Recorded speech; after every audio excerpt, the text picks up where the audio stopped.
Stories about generational trauma are nothing new. We've seen it again and again. Pain passed down like a family heirloom from parent to child and then to the next. A cycle that rarely ever breaks.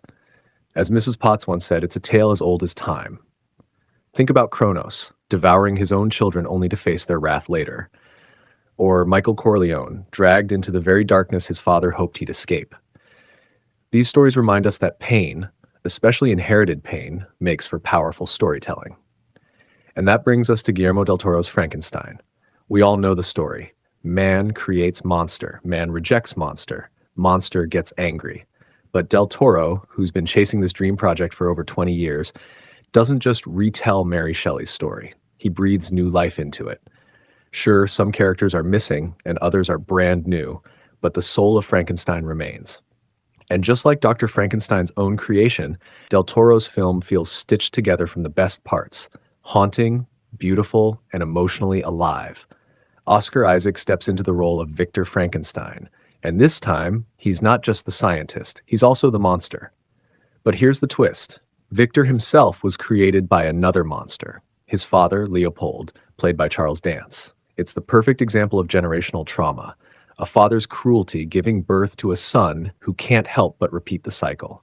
And when Victor brings his own creation to life, the creature, played by Jacob Elordi, that inherited pain explodes all over again. Jacob Elordi's performance is a marvel. We're used to seeing him play dark or unlikable characters, Euphoria, Priscilla, Saltburn, but here he's heartbreaking. Yes, his creature can tear a man in half if he needs to, but beneath the scars, there's a soul just begging to be loved.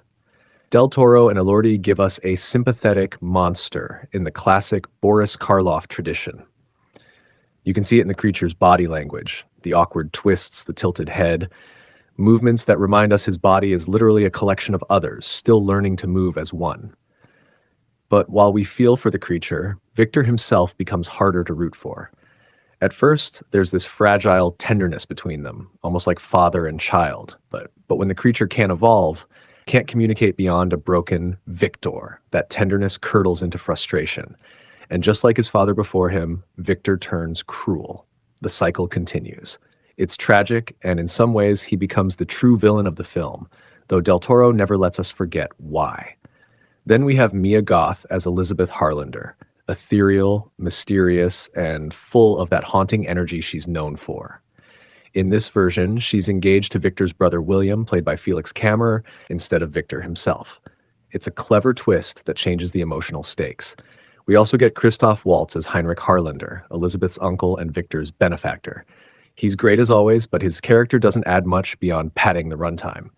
Still, every scene drips with Del Toro's signature gothic flair, crimson gowns, cold castles, and beauty hiding behind decay. Make no mistake, this movie has blood. A lot of it. Dismembered limbs, torn jaws, crushed skulls. But Frankenstein isn't a horror film. Like Crimson Peak, it's a gothic romance soaked in tragedy. The visuals are breathtaking. A red dress glowing in a shadowed castle, city streets awash in slaughterhouse blood, a horse frozen mid-gallop on a battlefield. And when the creature sees sunlight for the first time, pure magic. As Victor tells him, sun is life. Del Toro's passion is everywhere. The creature's design nods to Bernie Wrightson's legendary Frankenstein art. There's even a scene with half a corpse coming to life, both horrifying and weirdly funny, like something straight out of The Return of the Living Dead. It's a love letter to Mary Shelley, but told through Del Toro's lens, a fusion of tragedy, fantasy, and deep emotional truth. We all know Frankenstein doesn't end happily, but Del Toro finds something different here, redemption. By telling the story in two parts, one from Victor's view and the other from the creature's, he turns it into a meditation on forgiveness. Can the creature forgive his creator? Can Victor finally break the chain of pain that began with his father? Del Toro's answer is simple but powerful. All you need is love. After waiting over 20 years, Guillermo del Toro's Frankenstein does not disappoint. It's tragic, romantic, and deeply human. Not just another monster movie, but a story about what it means to create, destroy, and heal. Yes, it's bloody. Yes, it's dark. But more than anything, it's beautiful. And like all of Del Toro's best work, it reminds us that even in the darkest corners of humanity, there's still a flicker of light.